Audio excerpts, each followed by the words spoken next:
Hello, and welcome to another edition of the Soft Skills Salon with your host, Diana Kowarski.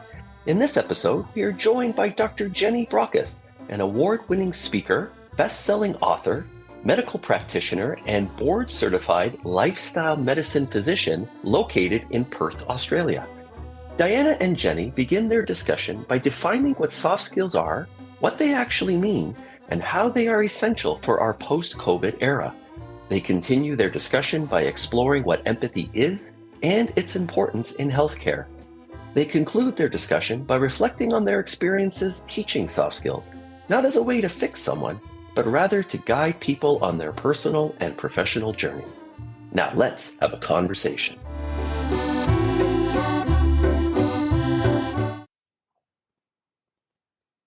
Welcome again, everyone, to the Soft Skills Salon podcast. I am still Diana Kowarski, your host. This is your audio think tank on all things soft skills related, and we are going to continue our commitment to the conversation being the currency of communication in this episode. We have with us a fantastic guest who I am sincerely excited to have connected with and look forward to hearing all that she can bring to this episode. That is, of course, Dr. Jenny Brockis, who I am looking forward to speaking with. And her bio perhaps sums up exactly why I'm so excited. Her bio says, just like the elephant in Kipling's Just So stories, Jenny has always been insanely curious, which is a remarkable high level of curiosity, might I add, insanely curious about the human body and mind. As a doctor and lifestyle medicine physician, she understands that while intentions may be good, bringing about behavioral change can be hard. A best-selling author of 4 books and an award-winning speaker, Jenny works in the space of positive workplace culture or psychological safety, burnout prevention, and seeks to empower others to fully thrive through greater well-being and sustainable high performance. Dr. Jenny Brockis, welcome and thank you so much for being here. Well, thank you so much for the invitation, Diana. I'm so excited to be here with you. I look forward to your pre-selected questions from our soft skills questionnaire, and the first of which is one that is indeed, as you can imagine, near and dear to some of my own work and certainly my thinking. And it's actually a series of questions. So let's start our conversation with, do you use the term soft skills? And if so, why? And if not, what do you use in its stead and why that? It's such a good question. And I have to confess, the only time I would use soft skills is if somebody has asked me a question about soft skills, because I really dislike the term.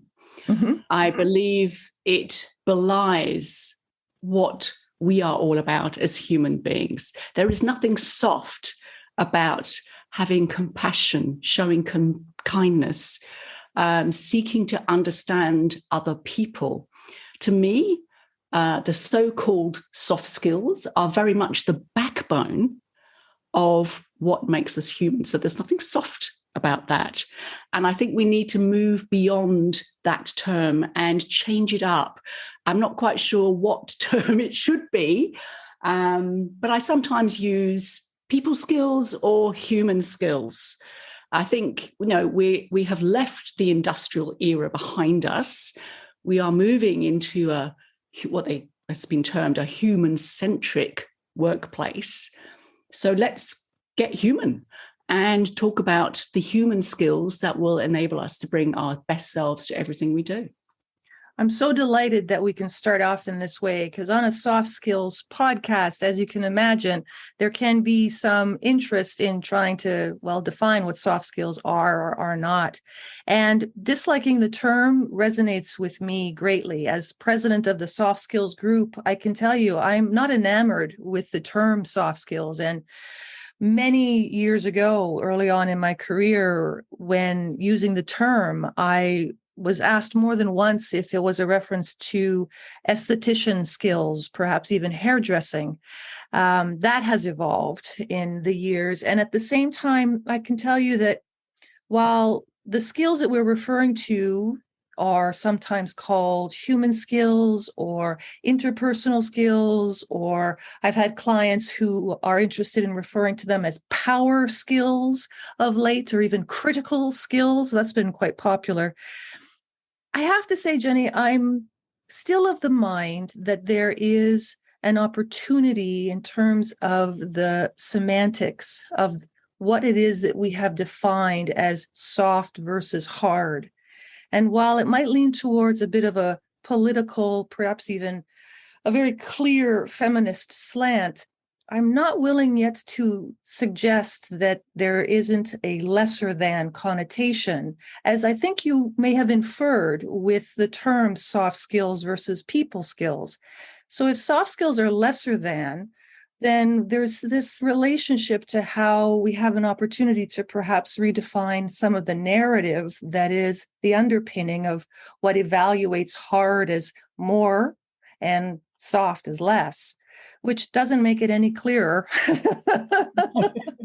To your point, it's muddied, and I have no comfort in a swap out for another term or another word. Yet at the same time, I admit it, my thinking is that I haven't yet exhausted being a defender of lesser necessarily not being relegated to that level of narrative societally that I'll accept. So I'm all for them being people skills. You're absolutely right. I just would love there to be some evolution, as you suggested, beyond that industrial origin of the mechanistic approach we had to work, to recognizing that it's how many of us do things, not what we do. And that might be too simple a distillation, but what do you think of that how or what divide? I like that divide. And I think it also comes back to how we communicate with each other. I mean, and as you said, the premise of your podcast is all about having a conversation around connection. And I think that is what the so-called soft skills are all about, how we talk with each other, not at each other, and seek to understand each other. To me, that is a dividing skill, in that not everybody is good at it, but it's something that we can all, if we choose, learn how to get better at. And I think if you are in a position of leadership, then having that skill set makes you much more attractive as a leader, because people get that you understand them as the individuals they are, and you want to do the best for them. I think one thing that's come out of this peculiar time of COVID is a real desire for individuals to feel seen, heard, and understood at a level that hasn't been experienced before. And I think the leaders also get that is actually really important and integral to making the modern workplace a place that is supportive, welcoming, and looks after those people who come to that place on a daily basis, whether it's the virtual place working from home or whether it's in an office itself. I think that's the big difference. There's a lot in what you've just offered us there. The turn of phrase of seek to understand each other as individuals struck me as remarkably important. And it is in the intentional, purposeful, thoughtful, deliberate activity of seeking to understand. There's a connotation there that I honestly do believe and would echo your comments that as perhaps a wonderfully coincidental or maybe vicarious byproduct of this COVID era, that there's been an elevation in people's consciousness around the seeking of that understanding, which doesn't happen on its own. There is a thoughtfulness and a deliberateness that is required in all of that. So in the Greater Toronto area where I'm located, there's currently a remarkable trend of what's the return to office idea. And it is indeed in response to COVID levels and perhaps a remarkably optimistic want for us to have some, in big air quotes, normalcy, whatever that means. And in the Greater Toronto area, the idea of individuals doing what you had spoken about, of looking towards either their contemporaries, their leadership, or their staff in the hopes of each other being seen, heard, and understood, are certainly some of the themes that I've seen in and amongst how do we return to office, and what does that actually look like, human to human. In your part of the world, I know you're in a very different location. Has there been any similar trends?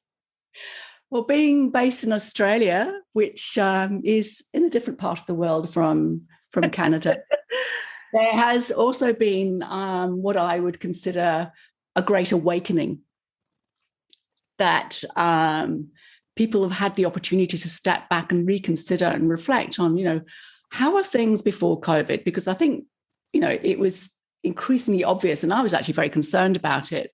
What I was seeing BC was that people were extremely stressed, burning out like there was no tomorrow, developing mental mood disorders, and sometimes behaving in ways that probably didn't reflect their true nature because they were so stressed. That's no excuse for their behavior, but that's what I was observing. Right.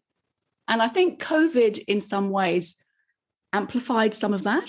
I mean, we certainly know that as we come out of COVID, we're going to be dealing with an ongoing epidemic of loneliness and burnout and mental health challenges. There's no doubt about that. We've already got that in our sights.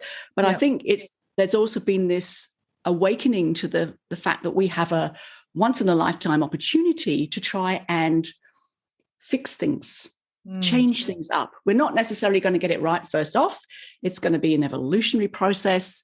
But I think there's now a greater willingness to explore what will it take to really produce an education system that is, able to fully support all the children, a health system that has the care put back into healthcare, and a workplace that fully supports those people who come to work, regardless of their job description, because they know that they're doing great work, they feel appreciated, they feel valued, they feel included.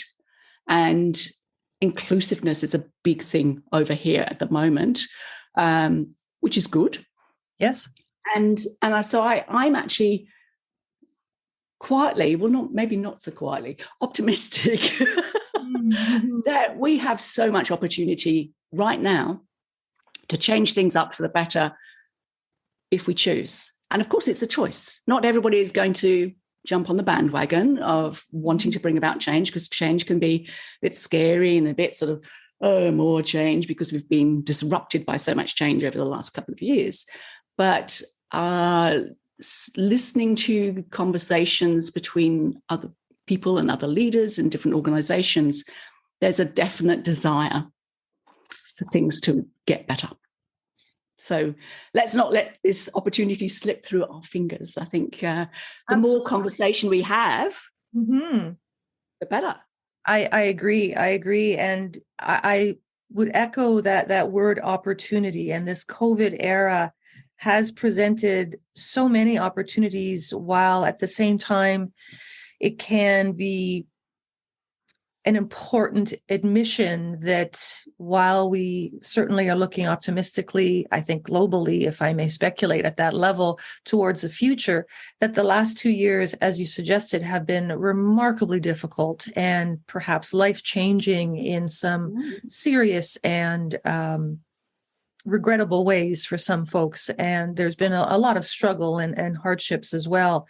So I'm always cautious in moving very swiftly towards some of the opportunities without at least some statement around how I do have a position and how I have had the privileges of adjusting in my own work and in my life as a parent and a member of my community and so on, but have seen and certainly know others who have struggled greatly.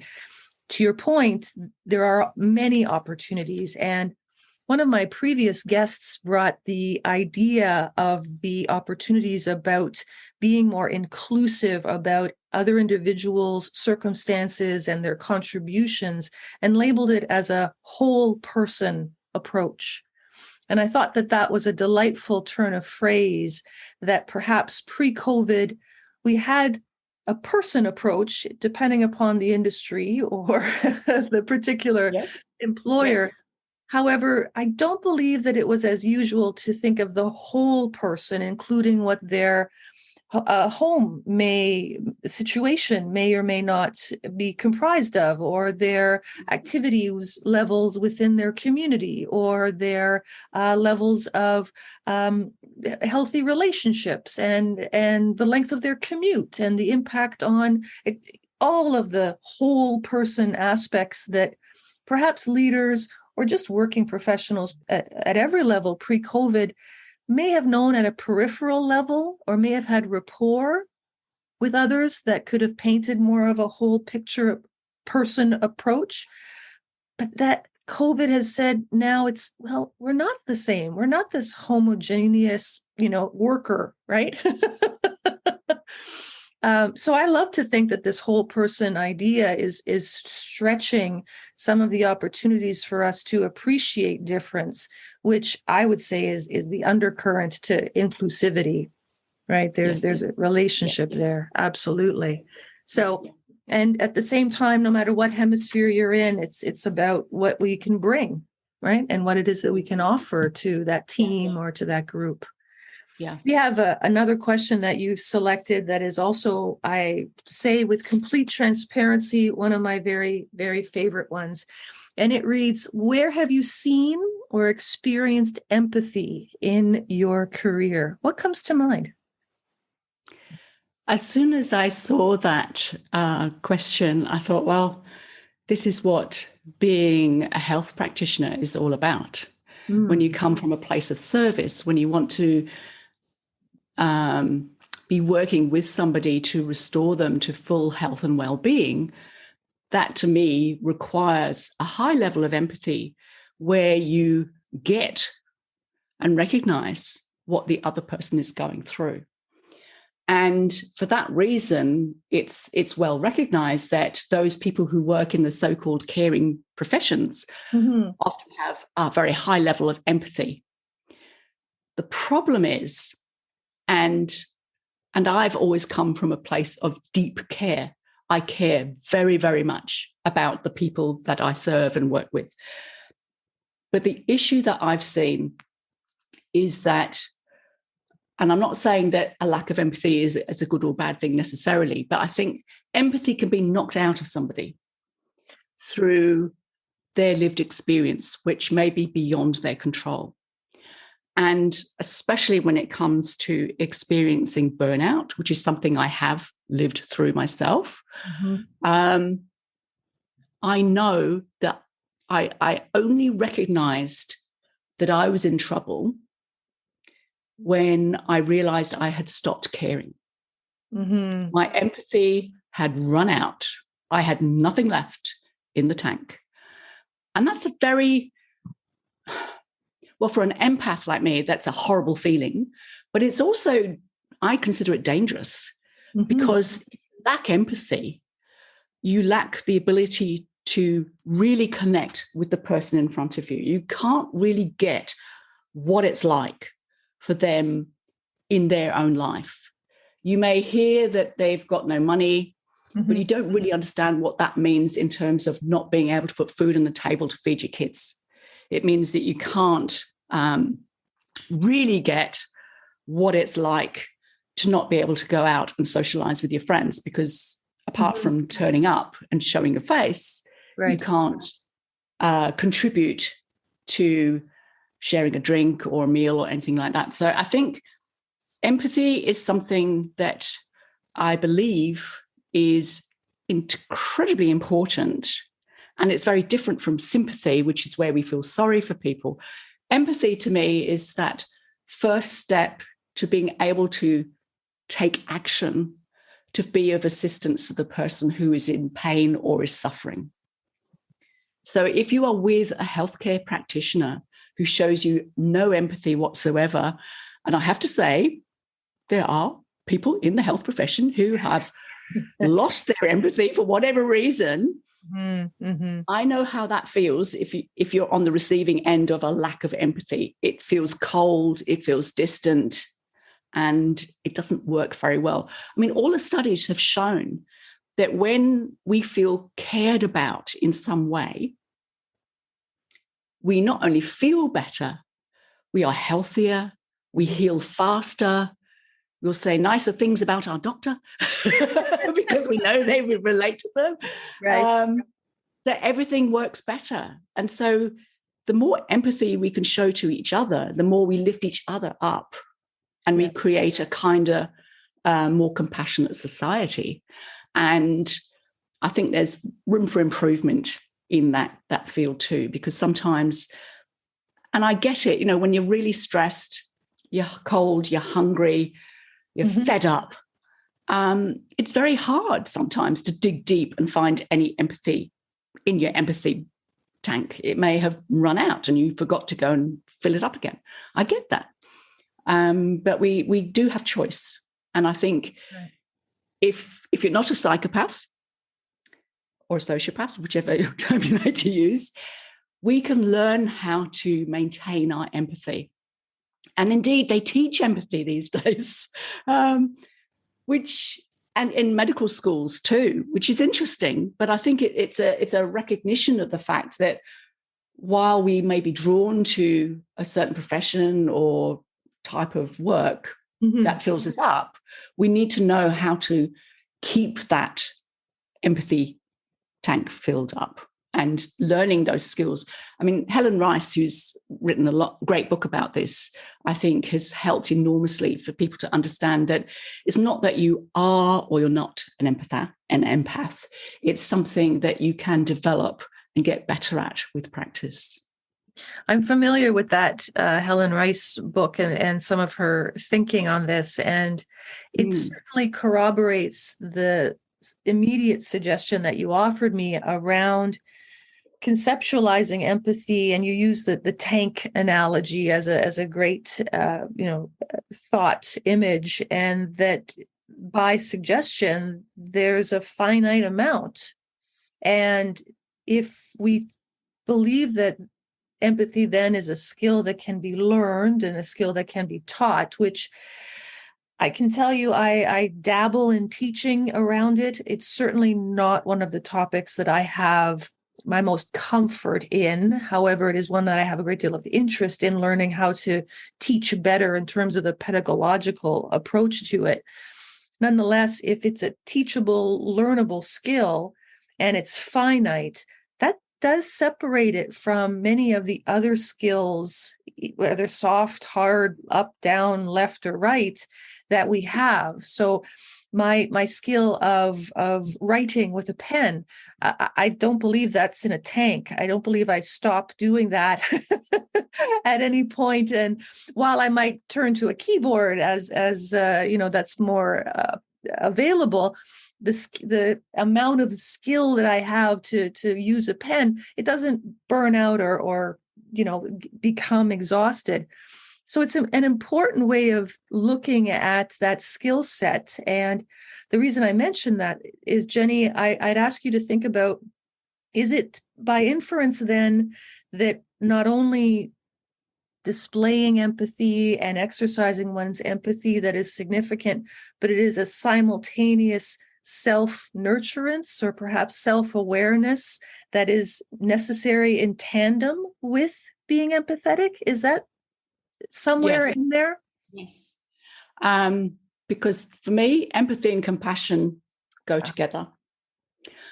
And while it's I see as a great skill to be able to show empathy to those that we see in pain or suffering, the ability to show ourselves self-compassion when we've stuffed up, when things have gone wrong, because let's face it, we are our worst self-critic, and we are always berating ourselves for things we didn't do well, or we consider we didn't do well enough, etc., etc., etc. When we get better at that self-awareness piece and hear that we're beating ourselves up yet again, then we can challenge that thinking and say, hey, you're human like everybody else. What could you be doing differently to, acknowledge that just like every other human, we're fallible, sometimes irrational, and sometimes we stuff up badly. Because that removes some of our pain and guilt, and then it allows us to connect more easily with others who may be going through a difficult time. So it's very much intertwined. If you lack the self-awareness, it's very difficult to build awareness about what other people may be experiencing. Certainly. And to circle back to your comment, you use the turn of phrase of deep care, and perhaps some of the flexing of one's empathy is the deepness of how one has just for sake of another visual analogy, a well perhaps of self-awareness that we need to dip into in order to fill our tank of empathy, if I may. Another piece that struck me from your response was one that I caught in my notes while I was listening, and it was along the lines of empathy being the first step to taking actions in order to be of assistance to others. And I thought that was a provocative and interesting way of describing empathy as a first step. I often don't hear empathy described as an action. I often hear it described as a feeling. So if it's the first step, that implies to me that there's activity there. Does that make sense? Did I understand correctly? I think what I was trying to say is that when you are empathetic, which, yes, is a feeling, that enables you then to take that first step towards the action necessary, which is going to help the other person. It's not about fixing them or anything like that. It's about taking the step to show that you get what they're going through and to support them in a way that they feel is going to be of most benefit to them. That's a slight difference. So it's not that the empathy itself is an action, it prepares you to take action. That makes sense. So it informs the action, perhaps, in part. Yes. And certainly as a non-healthcare professional and as someone who has more than once been a patient, I can say that the concept of chairside manner, which I believe, are somewhat speaking around as empathy may be a part of that inventory of chairside manner, I can say that I have felt it and had a resonance and a rapport with certain healthcare providers in my adult life. And then I have sincerely recognized the absence of it with other healthcare providers in my life. And being in Canada, I do have the liberty of choosing my healthcare providers. And if I don't have that rapport or that connection, I can say, thank you. To whom may you refer me, please, as I would like to work with someone else in your field. And not everyone has that on the planet in terms of their access to healthcare, let alone a particular healthcare provider. So would you put empathy within chairside manner, or is that a layperson being too simplistic? No. It is so on topic, because if this is a personal opinion, to be a good health practitioner, whether you're a doctor, a nurse, an allied health professional, whatever, if you cannot establish rapport with the person that you are supposedly listening to and helping, then why are you there? And I think we owe it to not just ourselves, but to the people we serve, to ensure that we can establish that rapport. And that's why I think while, teaching empathy and those type of skills can be challenging and difficult, and obviously it's only going to work if the person is receptive to wanting to learn, I think is very important when you're operating in that space. Fair enough. And I believe we've somewhat been speaking around our third question in that space that you referred to. However, let's jump to it. And that next question is, what do you recommend others do to improve their soft skills based on your experience or based on your time within any of the industries that you have been working in? Yeah, thank you. It is all related. I guess having worked in the healthcare system for a long time before shifting to work predominantly in the workplace, I have taken what I learned from being a family physician into being a workplace-based health practitioner. And what is interesting, I think, is that people who end up this is, again, a personal opinion, but yes. Sometimes I'm asked to work with different organizations and their leadership, and the leaders have a very clear idea of what they think they want or need. And sometimes it can be a challenge to actually ask them to consider an alternative way of approaching an issue or the challenge that they perceive that their company has. I think the one that riles me the most is when I get invited by the person in charge of training and development and stuff like that. Oh, Jenny, we would love you to come in and help because our team is struggling and they clearly would benefit from some resilience training. Yes. As soon as I hear, oh, they need resilience training, the red flags are flying. It's like, oh, what's really going on here? Yeah. And because from my perception, it's not that people lack resilience. They're more than resilient. I mean, heavens, we have just moved through a period of time which has challenged us on so many levels. Living through a time of a pandemic, we've lived through uncertainty and grief and anxiety. Please don't tell me that your team needs to be more resilient because they have it in bucket loads. Right. So I guess it's about, and some leaders are willing to consider that maybe it's something beyond what they perceived as being the issue.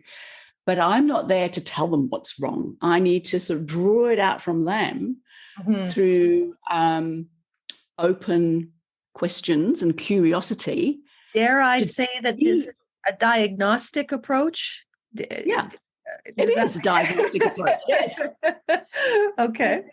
It's helping them to develop the insight as to what the real challenge is. And it may not be a lack of resilience, because I don't want to waste their time and money coming in to do a resilience workshop or 3.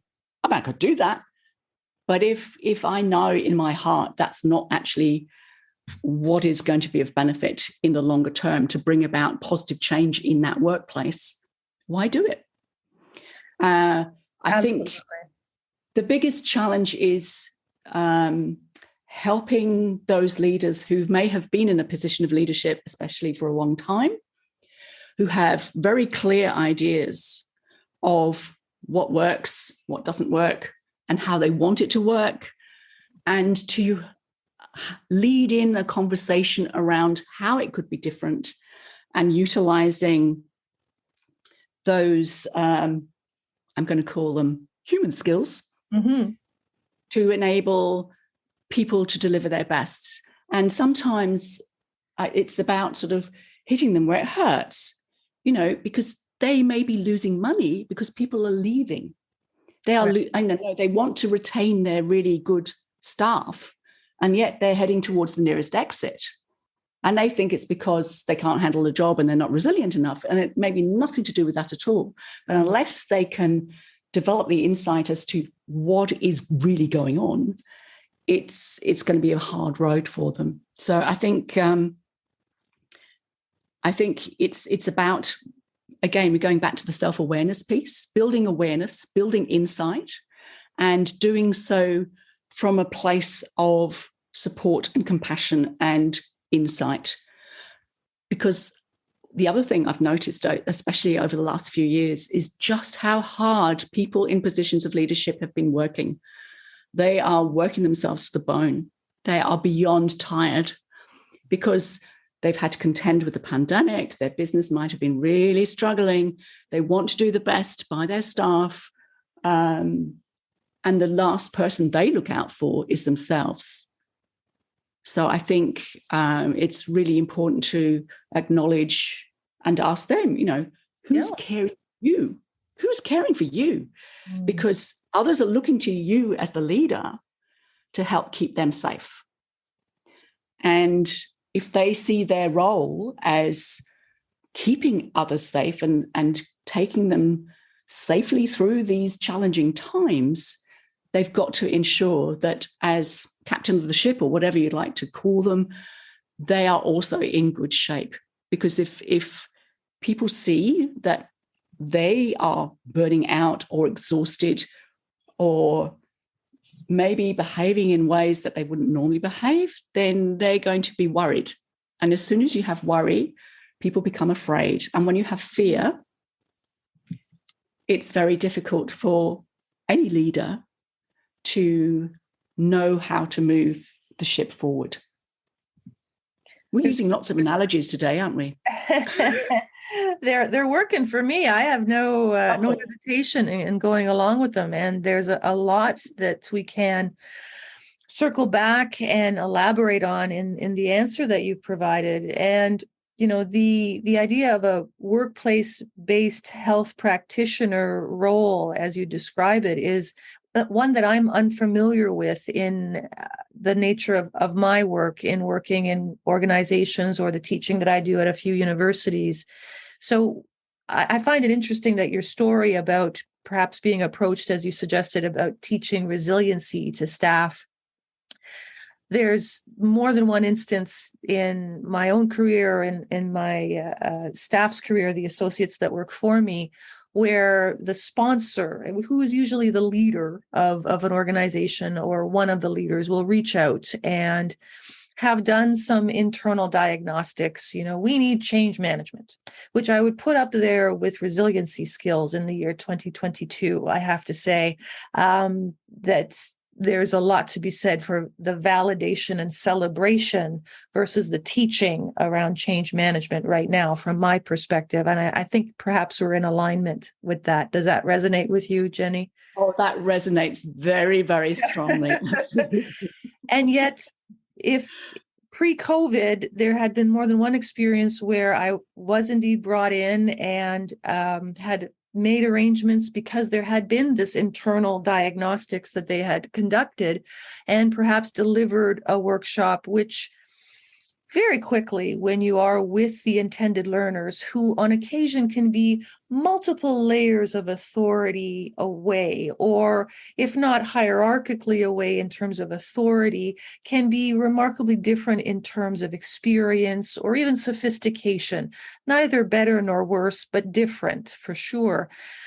That it's when you're in that space, whether it was in person or virtual, where you realize this is not what these learners are neither interested nor really going to be of much value for. And as you said, my obligation and my interest is not in educating the initial person as to what I would prefer, because that's not the nature of learning. That's not how the pedagogical piece works. We need learners through self-awareness and through some applicability and looking at their virtual toolboxes of skills of what they can bring to make their contribution that much better to their team, to their whole organization. So it's not unusual for me to hear that there's that disconnect. It's particularly poignant with resiliency or with change management right now, I admit. But there is this trend of looking for an external expert of sorts, and certainly you bring a specialized expertise to your potential clients, and to assume, and there's a lot in assumptions, to assume that there is almost a corrective or a curative approach that you can bring, or to fix others. And I know for myself, I make it very, very clear that I'm not a miracle worker. I genuinely am excellent at what I do. I'm not magical. I'm not sure if you have a magical status, Jenny. I'm happy for other people. If anyone is magical, I would be delighted. I'm completely open-minded. I know in of myself, I'm really good. I am not magical. So if you're looking for me to fix your people, whether it is in resilience or change or professionalism or presence or presentation skills or writing or any of the other topics, I say no one is fixable by someone else. And I end up saying that more often than I would like of late. Have you had a similar experience at all? Oh, yes. Very much so. And I guess from my own perspective, I've had to actually unlearn. Because as a doctor, I was taught to think in a certain way. So when somebody presents to you with a set of symptoms, you take a history, you do the exam, you may order some tests, you come up with what you think the most likely diagnosis is, and then you give a series of instructions as to what is going to, as you described it, fix the problem. Mm-hmm. The problem with that is that you may be fixing the wrong thing, and you're not actually fixing anything. Another analogy for you. I see it, and this is one reason why I moved from, I could call it conventional medicine, but it's conventional medical thinking, to a more holistic whole person thinking, was because I felt that too often I was sticking a Band-Aid on an open wound that was definitely not going to fix anything. So it's, for me, my unlearning has been to step back, stay curious, and to go on an exploratory journey to try and better understand what has led those people to develop the symptoms that they're presenting with. And I think that approach, certainly the science and the research shows this is what transforms people, because they've got ownership of what's going on for them. I'm not there to fix them. I'm there to guide them and support them in their own healing journey. So it's a little bit of a shift from take 2 pills and call me in the morning to tell me a little bit more about what's going on in your life. You know, one of the most common presentations for a family physician is the person who comes in feeling tired, beyond exhausted. And there's a myriad of reasons why that should be. And it'd be very easy just to make an assumption, oh, the most common causes of this are X, Y, and Z. And so we just go through X, Y, and Z, eliminate the ones that probably aren't, and then here's your solution. Problem fixed, not. Right.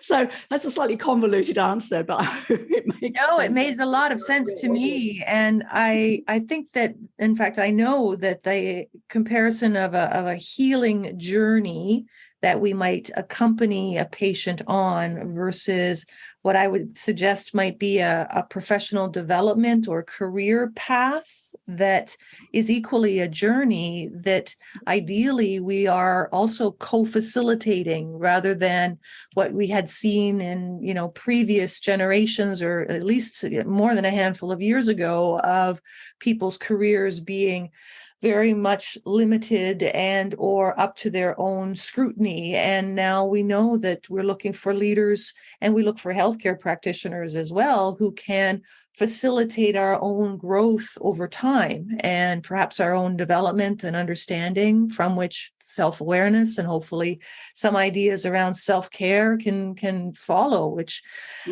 really, I see a lot of parallels there in terms of the skills that perhaps, as you described, you've unlearned and maybe reframed, if I may, or Yes. applied alternatively. Yeah, absolutely. I think it's part of the unlearning is moving away from the knowing space.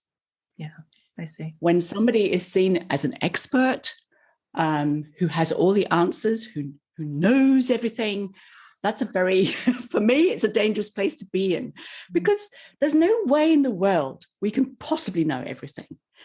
So maintaining that curiosity, yes, which I love, as you know, and seeking to learn more is what I see as a much more useful approach. Being a learn-it-all and not a know-it-all is what Satya Nadella said, the CEO of Microsoft. And I haven't heard that. You've got it, Satya. You've got it. Absolutely. That's such a good one. Absolutely. I haven't been reminded of that in a while. So being a learn-it-all rather than a know-it-all is a great of encapsulating that.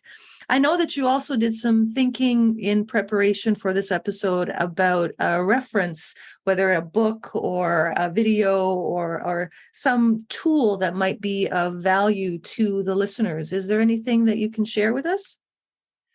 I have a whole library of books, and I would love to recommend them all, but that's probably too much for the audience.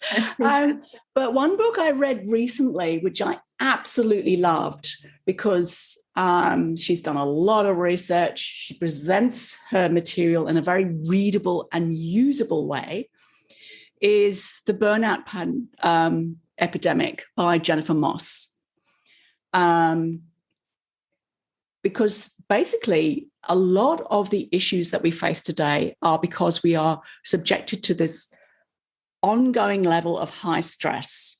Mm-hmm. And our relationship with stress has changed so much that instead of it being a useful tool to us to not only just keep us safe, but to help us to step up to a challenge, when we have no way of switching off or moving away from that chronic stress, it's damaging. And that damage can manifest itself in many different ways. The element that she's talking about from chronic high stress is the burnout problem. But of course, it's so damaging physically. We see high levels of premature death from heart attack and stroke. We see problems with mental health challenges, the anxiety, the depression, and things like that. And the loneliness epidemic, where we've got so much access to so much connectivity, it leads to a sense of disconnect from society. And I think too much stress is something that we need to have more conversations about, right? And to recognize the damage it can cause people, and to say enough. This is not acceptable. We're in 2022. This is really not on.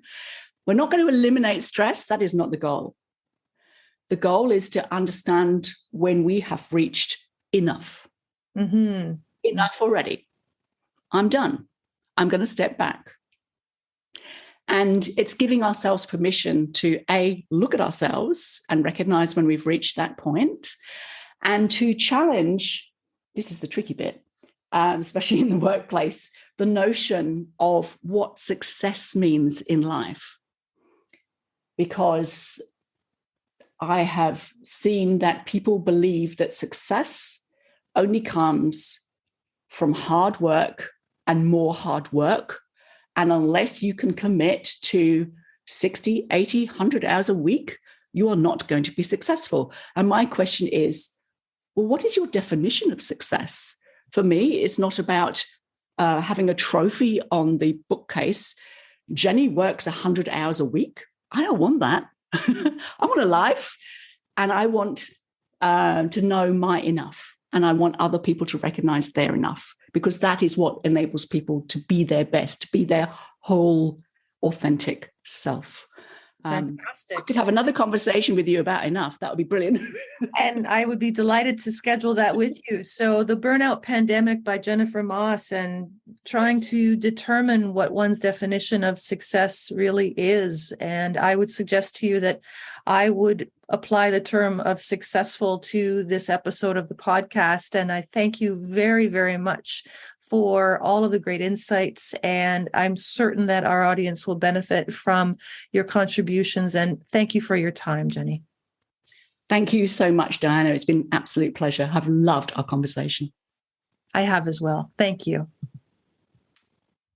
Thank you very much for listening to another dynamic and informative episode of the Soft Skills Salon with your host, Diana Kowarski. Please consider subscribing to our show wherever you listen to your podcasts. And we also encourage you to visit our website and social media links, which you can find in the show's notes.